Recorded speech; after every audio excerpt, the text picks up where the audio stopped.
Il s'agit d'Aurélie Poirier et sa thèse porte sur les dynamiques ultra rapides dans des nanostructures multiferroïques. C'est la candidate numéro 7.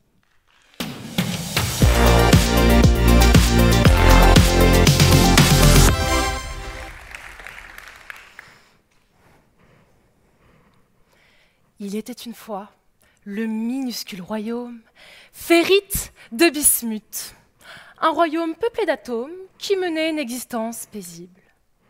Un jour, une sorcière en blouse blanche vient troubler leur quiétude. Son objectif, déformer le royaume afin de contrôler ses propriétés électriques et magnétiques. Sauf que la sorcière, elle n'a pas le temps.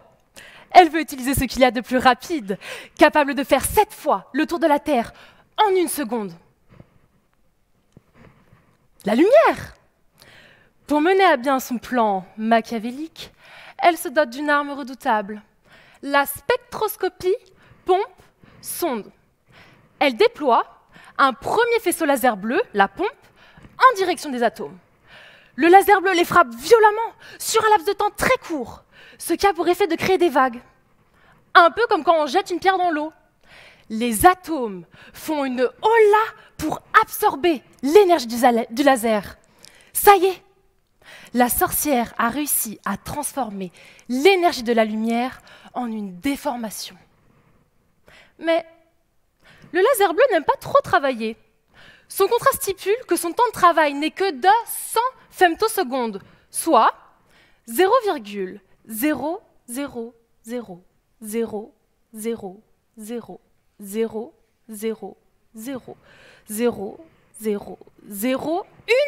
seconde. Comme si votre collègue travaillait 1 seconde sur 5 jours. La sorcière n'a pas le temps de voir si la déformation a eu lieu ou pas. Elle a beau scruter, rien à faire. Elle va donc utiliser un deuxième laser, orange cette fois-ci, la sonde. L'unique fonction de la sonde est d'aller chercher des infos sur les déformations du royaume. Le laser orange a moins d'énergie que le laser bleu. Quand il arrive sur le royaume, donc en même temps que le laser bleu, il est réfléchi par les atomes, un peu comme sur un miroir. Du haut de sa tour maléfique, la sorcière observe les réflexions du laser orange. Ces réflexions prouvent que la lumière a déformé la matière. Son plan est un succès total. Grâce à ces infos, on peut imaginer la conception d'appareils plus petits, plus performants, dotés d'une mémoire ultra rapide pour pouvoir jouer à League of Legends sans lag. Et pour notre planète et notre facture d'électricité, moins énergivore. Pour ça, il suffit d'allumer la lumière. Lumos Maxima.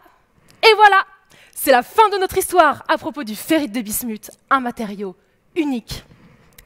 À plus les moldus.